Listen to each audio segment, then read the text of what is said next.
Imagine a quiet neonatal unit in a British hospital, the one place you'd expect the most vulnerable to be safe. A place of hope, really. Exactly. But in this one unit, 7 tiny lives were lost. And at the center of it all, one nurse, Lucy Letby. And for years, the story seemed settled. She was convicted, a whole life sentence. Case closed. But that's why we're doing this deep dive today, February 4th, 2026, because right now, two completely different stories are colliding. You've got this huge new Netflix release with unseen footage that, well, it pulls you right back into the original story. The monster narrative. Right.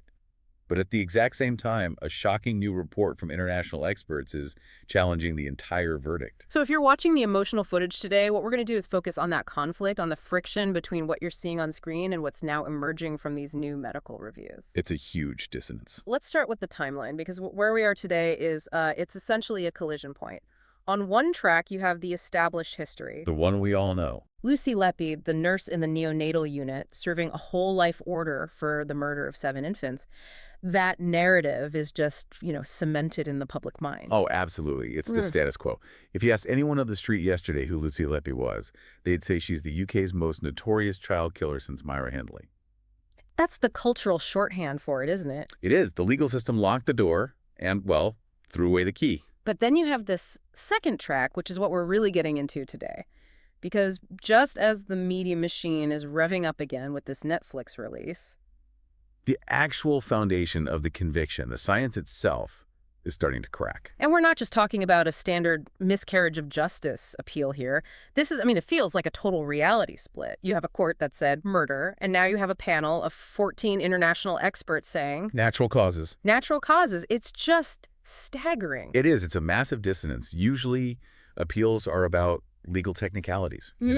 A judge gave the wrong instruction or a piece of evidence was mishandled. Right. This is different. This is a fundamental disagreement about what actually happened. We have a documentary showing us the emotional, visceral truth of the police investigation. And at the same time, a scientific report that suggests no crime was ever committed in the first place. It's an incredible situation. So that's the mission today.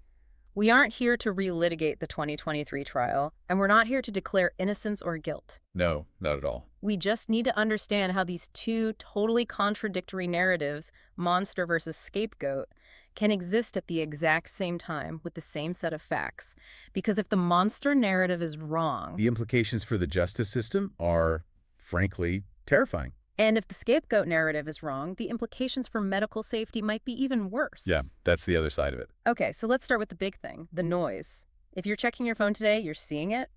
The Netflix promotion is everywhere. The unseen footage. Exactly. And I have to be honest, even knowing everything I know about the appeal efforts, watching that footage is heavy. It's designed to be heavy.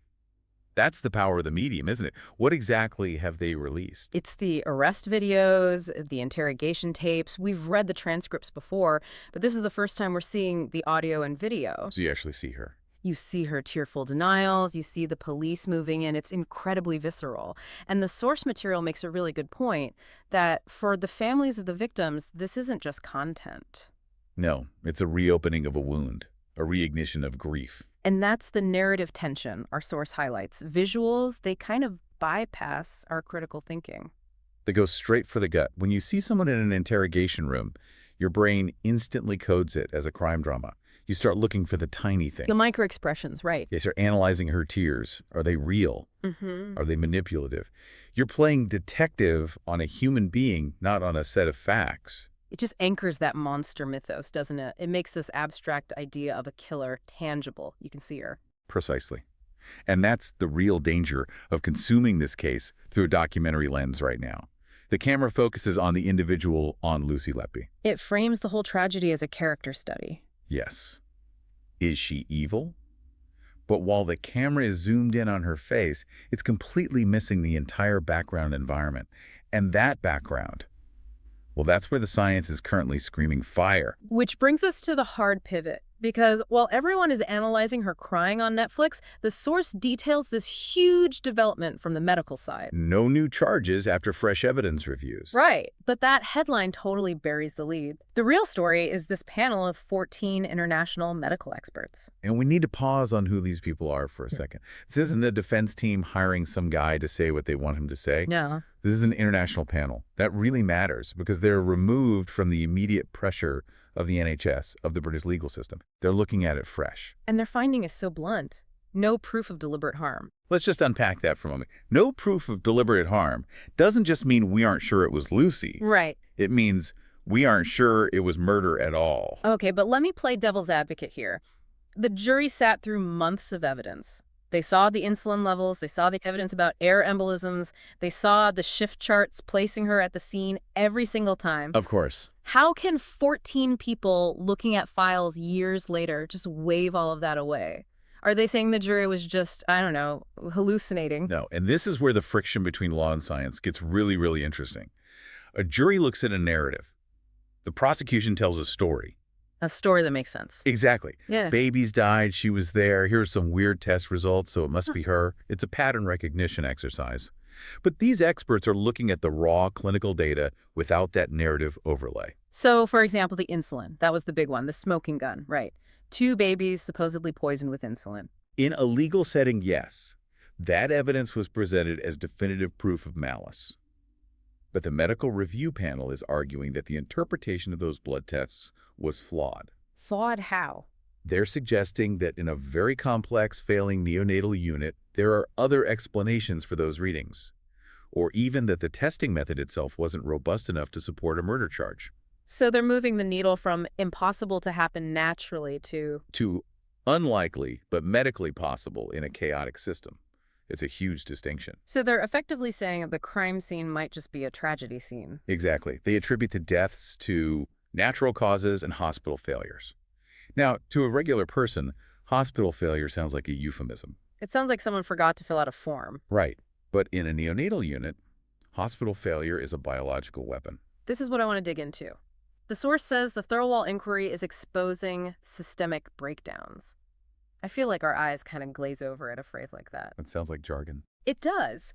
What does a systemic breakdown actually look like in a way that could mimic a serial killer? Okay, think of a neonatal unit like a high-performance aircraft. It relies on 1,000 tiny checks and balances to stay in the air. Right. Systemic breakdown means the sensors are broken, the pilot is exhausted, the fuel mix is wrong, and the instruction manual is 20 years out of date. Can you give me a specific example from the review? Sure. The review points to things like suboptimal staffing ratios, not enough nurses for the number of sick babies, poor hygiene protocols leading to clusters of sexes, delays in getting senior doctors to intervene. Okay. Now, here's the key. Premature babies are incredibly fragile. They can crash in seconds. If you have a unit where the hygiene is poor, you might get a cluster of infections that look suspicious. And if staff are overworked, they might miss the early warning signs of a crash. Precisely. And if you have one nurse who picks up all the extra shifts because she's young and single like Lucy Leppy was, she is going to be there for every single one of those crashes. She's just there. She's just there. That's the statistical trap. If the unit itself is dangerous for systemic reasons, the deaths will naturally cluster. And if one nurse works the most hours during that crisis period, she will statistically be present for the most deaths. The prosecution argued her presence was the cause. And these new experts are arguing her presence was a correlation, a tragic correlation. That's the Texas sharpshooter fallacy, isn't it? Where you shoot a bunch of holes in the side of a barn, and then you go and paint the bullseye around the biggest cluster of holes. That is the argument in a nutshell. The 14 experts are essentially saying the legal system painted a bullseye around Lucy Leppy because she was there. But the reason the babies died wasn't her. It was the barn collapsing. This is where the CCRC comes in, the Criminal Cases Review Commission. The source says they're digging deeper into a possible miscarriage of justice. And the CCRC doesn't just jump on every bandwagon. The bar for them to refer a case back to the Court of Appeal is incredibly high. What do they need to see? They need a real possibility that the conviction will be overturned. The fact that they are this deeply involved suggests they're seeing something really substantial in this new expert data. So they're likely looking at that disconnect we just talked about. Exactly. Did the jury get the full, complicated scientific picture? Or were they sold a simplified story that science 3 years later can no longer actually support? Which brings us to the core conflict the source identifies. Monster versus scapegoat. We know what the monster looks like. We're seeing it on Netflix today. But let's sketch out the scapegoat. If she is a scapegoat, what is she distracting us from? She's distracting us from a broken system. Yeah. And this is, I think, the most uncomfortable part of this whole conversation. It is much, much easier for us as a society to accept that one evil woman did terrible things. Than to accept that a hospital, a place of sanctuary, was so incompetent that it accidentally killed 7 babies. Yes, because if it's a monster, you remove the monster and the babies are safe again. Right. You lock her up, you feel like justice has been served, and you can sleep at night. Problem solved. But if the cause was systemic breakdown, things like poor funding, bad management, outdated equipment, then locking up Lucy Leppy solves nothing. The danger is still there. The danger is still there. The rotten barrel remains, even if you've removed one apple. And the management? I mean, if you're a hospital administrator and you have a sudden spike in deaths on your watch, which explanation do you prefer? We messed up, or there's a serial killer on the loose. Well, historically, institutions protect themselves. We've seen it time and again in corporate scandals and other medical scandals. The rogue actor theory is the ultimate liability shield. How so? If Letby is a murderer, the hospital is a victim of her evil. But if Letby is innocent, the hospital is the perpetrator of negligence. The incentives to believe the monster narrative are incredibly high for the people in power. That is dark. But it does align with what the Thirlwall inquiry is apparently finding. If they're uncovering deep systemic rot, it makes the rogue actor theory look more and more like a convenient cover story. And that's why this moment in 2026 is so critical. We aren't just debating a single criminal case anymore. We are watching a tug of war between two different ways of understanding the world. The law, which demands a culprit. And science, which demands a cause. It's unnerving because it forces you to question the reliability of the systems we trust. We trust the jury system. We assume that if 12 people sit and listen and agree, it must be the truth. But you're saying that when complex medical probability enters a courtroom, that system might not be fit for purpose. It's a known flaw. We ask lay people to arbitrate between warring experts, and very often the expert who tells the better story wins, not necessarily the one with the better data. And the prosecution told a horrifying, compelling story. They did. And the defense at the time struggled to provide a cohesive alternative narrative. Now, 3 years later, these 14 experts are finally providing that alternative. A failing unit, a cluster of natural tragedies, and a rush to judgment. So, bringing it all back to the listener, you've got the Netflix doc queued up, you've got the headlines about the Thirlwall inquiry and this new expert panel. How do you synthesize this? Because you can't really hold she's a monster and there was no crime in your head at the same time. You have to look at the timeline. The monster narrative was built on the information that was available in 2023. Right. The scapegoat narrative is being built on this global review of data that's available now in 2026. It feels heavier than just another true crime doc, doesn't it? Oh, much heavier. I mean, we are sitting here with a stack of sources court transcripts, the new reports from the CCRC application, the findings from that Lee panel from last year. And when you lay it all out, it's not just one story. It's two stories at war with each other. That's it. It's a total collision. It's the justice system versus the scientific community. Exactly. On one side, you have the absolute finality of the law. Lucy Leppy is in HMP Bronzefield. She has 15 whole life orders. Done. Case closed. In the eyes of the court, she is the most prolific child serial killer in modern British history. That's the official reality. But then you start reading these other documents, these medical reports, and that case closed stamp. It starts to look really, really blurry. Blurry is putting it mildly. The level of pushback from experts is something I've rarely seen for a conviction this huge. And we're not talking about, a few people on a message board. No, not at all. We're talking about world-renowned neonatologists, statisticians, forensic scientists, people at the top of their field saying, quite explicitly, the evidence does not support murder. So that's our mission for this deep dive. We have to unpack how we got here. We're going to start with the official narrative, the story that convinced that jury. And then we're going to take it apart piece by piece, using the scientific arguments that have surfaced since. We have to look at the insulin, the air embolisms, the stats. And the hospital itself. because the context of what was happening at the Countess of Chester. I mean, it's like the third character in this whole tragedy. Absolutely. So let's rewind. Let's go back to that courtroom. To understand the doubt, you first have to understand the conviction. The jury sat there for months. What was the story the prosecution told them? The story was simple and horrifying. They called it a malevolent presence. That was the phrase, wasn't it? That's the one that stuck. You have this period between June 2015 and June 2016 where a neonatal unit sees this sudden, awful spike in collapses and deaths. And the prosecution said there was one reason for it. Yes, they used what's called a common denominator argument. They put up these shift charts. We've got copies right here.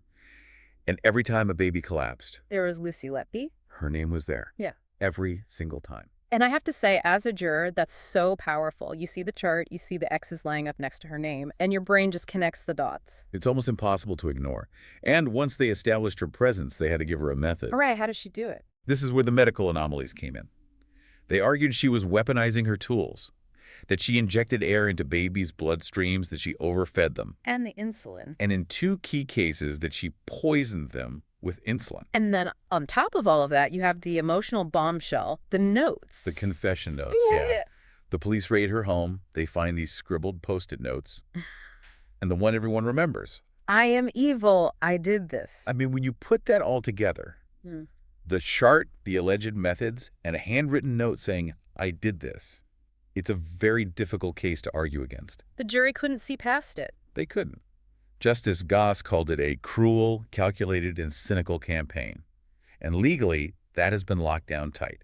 The Court of Appeal looked at it twice, most recently in October 2024, and said the trial was fair and the conviction is safe. They slammed the door shut. Okay, so that is the fortress, the official version. But the cracks started appearing almost right away, and now, a couple years on, they are massive. Let's pivot to the science. This is where it gets really interesting, because the challenge isn't coming from lawyers, really. It's coming from scientists. And the big moment was the Lee panel. That was, what, February of last year? Yes, February 2025. And it's so important to understand, this wasn't a group hired by the defense. This is a panel of 14 international experts, top-tier neonatologists, pathologists. Chaired by a guy named Dr. Shu Lee. One of the most respected neonatologists in the world. Yeah. And they reviewed all the medical files, completely separate from the legal noise. And their conclusion was? Devastating for the prosecution's case. They said, and this is a quote, there was no evidence of deliberate harm. Wait, hold on. So not just, we're not sure it was Letby. They said, we're not sure it was even murder. That's it exactly. They concluded every single incident could be explained by natural causes, by infection, or just substandard care. Yeah. They looked at the so-called murder weapons, the air, the insulin, and said, that's probably not what happened here. That's a huge claim. So we have to get into the weeds. Why? Let's start with the insulin. For me, that always felt like the smoking gun. For most people, yeah. You've got babies with high insulin levels. That doesn't just happen, does it? It can, but it's rare. The prosecution's case was that this was synthetic insulin from a vial, and the blood tests seemed to back that up. They showed high insulin but low levels of something called C-peptide. Okay, explain C-peptide. Why does that matter? It's actually pretty simple. When your body makes its own insulin, it also makes C-peptide. They're like twins, produced in a 1-to-1 ratio. So if you have high natural insulin, you should have high C-peptide. Exactly. So if you find high insulin but low C-peptide, the logic is that the insulin must have come from an external source, like a needle. And the tests showed that exact mismatch. So what's the problem? The problem is the test itself. The prosecution used something called an immunoassay test. Now, in a hospital, that test is used for clinical guidance. It helps a doctor decide if a baby needs sugar right now. But it's not a forensic tool. It is absolutely not a forensic tool. It's not designed to prove a crime. These tests are well known for something called cross-reactivity, meaning they can accidentally react to other things in the blood and give you a false positive for insulin. So it's like a roadside breathalyzer. It might beep, but you wouldn't get sent to prison for life based on that alone. You'd demand a proper blood test. That is the perfect analogy. Yeah. And that's what's missing here. There was no confirmatory test. They never used the gold standard mass spectrometry to prove it was synthetic insulin. The experts are now saying you cannot convict someone of murder based on a screening test that's known to be unreliable. That is terrifying. If the poison wasn't poison, the whole pillar just crumbles. Okay, what about the air embolisms? The idea she injected air. This is maybe the most ironic part of the entire case. Go on. The prosecution's main expert relied heavily on a research paper from 1989 to diagnose air embolism based on skin discoloration. Hey, let me guess, you're going to tell me who wrote that paper. Dr. Shu Li. The same Dr. Shu Li from the panel saying she's innocent. The very same. And Dr. Li has since come out and said, essentially, you are misusing my research. He clarified that the discoloration he wrote about was very specific, but the witnesses in the Lepi trial just described blotchy skin. And blotchy skin in a premature baby is Incredibly common. It's a sign of sepsis, poor circulation. Basically, a sign of a very sick baby. So you have the author of the science saying, the symptoms you're describing are not what I was talking about. It really does feel like a house of cards. If the insulin test is flawed and the air diagnosis is wrong, what about the stats, that common denominator chart? Statisticians have a brilliant name for this. They call it the Texas sharpshooter fallacy. I love that. What is it? So imagine a cowboy just shoots randomly at the side of a barn. Then he walks up to the barn, finds the biggest cluster of bullet holes, and paints a target around them. And claims to be a sharpshooter. Exactly. He made the target fit the data he already had. So in this case, the investigation started with Letby as the target, and they looked for the data that fit. That's the argument. They focused on the collapses where she was present. But they didn't really analyze all the shifts she worked where nothing happened, or the collapses that happened when she wasn't there. If you're a nurse who does a lot of overtime, which she did, you are just statistically more likely to be there for bad events. It's correlation, not causation. And recent analysis suggests that the spike in deaths at Chester, when compared to other similar units, wasn't actually the wild statistical anomaly the prosecution made it out to be. Which brings us to the hospital itself, because if Letby didn't kill these babies, something did. The deaths were real. They were. But the alternative explanation is about context, and we now know from the Thirlwall inquiry and other reports that the neonatal unit at that time was a mess. What kind of mess are we talking about? We're talking chronic, severe understaffing. We're talking about a unit that was designated for a certain level of care, but was taking on babies who were far sicker. Punching above their weight. Massively. And then there was the hygiene. There were documented reports of sewage backing up into sinks in the nurseries. Wait, actual sewage in a neonatal intensive care unit? Yes. And known outbreaks of bacteria like Pseudomonas, which is absolutely lethal for premature babies. The alternative theory is that this wasn't one serial killer. It was a cluster of systemic failures. The babies died because the environment was dangerous and the care was inadequate. And then just last summer, July 2025, there was a huge development on that front. Oh, this was a bombshell. The arrests, 3 former senior hospital leaders, the CEO, the medical director, the director of nursing were arrested. On suspicion of what? Gross negligence, manslaughter, and willful misconduct in public office. We don't see that every day. Hospital bosses don't usually end up in handcuffs. No. It signals that the police believe the corporate failure was so bad it might actually be criminal. And for people who think Letby is innocent, this is the aha moment. Because if the leadership was criminally negligent, Then doesn't it become plausible that Lucy Letby became the scapegoat for their failures? It's easier to blame a single evil nurse than to admit the entire institution was broken. the bad apple versus the bad barrel theory. And it seems the police are now looking very closely at the barrel. But speaking of police, there was another update just last month, January 2026, about new charges, or the lack of them. Yes, this was very significant. The police investigation, Operation Hummingbird, had been looking at Letby's entire career, more cases from Chester, her time at Liverpool Women's Hospital. And they submitted a file to the Crown Prosecution Service for more charges. They did, and the CPS came back and said no. Why not? They said the evidential threshold was not met. Which is interesting, because if you have a convicted serial killer with a supposed signature method, you'd think it would be easier to pin more cases on her. You'd think so. The fact that they couldn't suggest the pattern isn't as clear as it seemed in that first trial. It kind of breaks the narrative that she was this unstoppable killer. So let's bring it all to today, February 2026. What's the situation for Lucy Letby right now? It's a very strange kind of limbo. Physically, she's in HMP Bronzefield, a Category A prisoner. But from what we hear, she's a model prisoner, working in the prison library. A librarian. That's such a jarringly normal detail. It is. But legally, her fate hangs on the CCRC, the Criminal Cases Review Commission. Her new legal team filed a massive application a year ago based on all the science we've been talking about. And they're the gatekeepers. They can decide to send the case back to the Court of Appeal for a second look. That's right. But they are taking their sweet time. They've cited the complexity of the case. It's been a year, still no decision. The wheels of justice turn very, very slowly. While public debate is about to hit light speed, that Netflix stock's going to pour gasoline on this whole fire. It's going to put the sewage in the sinks, the unreliable insulin tests, the statistical fallacies right into millions of living rooms. I think we're about to see a trial by public opinion on a massive scale. Which leaves us with a really fundamental and kind of uncomfortable question. We trust juries to get it right. But this case involved incredibly dense biochemistry, statistics, neonatology. Right.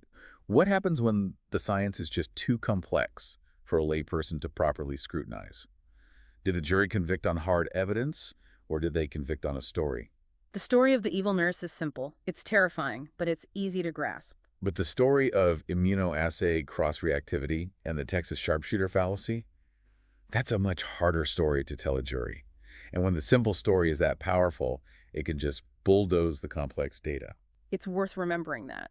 There is the courtroom truth, and there is the laboratory truth. And in the case of Lucy Leppy, right now they're telling two completely different stories. And we're all just watching and waiting to see which one wins. We will definitely be tracking the CCRC's decision. When that finally drops, we will be back. Until then, stay curious. And always check the data. See you next time.